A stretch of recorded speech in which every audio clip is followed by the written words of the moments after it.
Hi, welcome to the We Are Researching YouTube channel. In this video, I am going to show you how to delete TikTok videos on TikTok app step by step. First, go to TikTok app on your phone. Tap on the profile icon at the bottom right corner. Tap on the three dots at bottom right. Here you can see different options.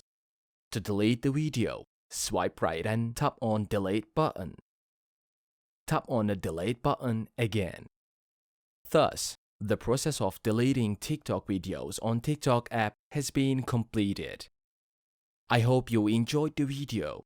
If you want videos like this to come, don't forget to subscribe to our channel, like the video, comment and click the bell for new videos.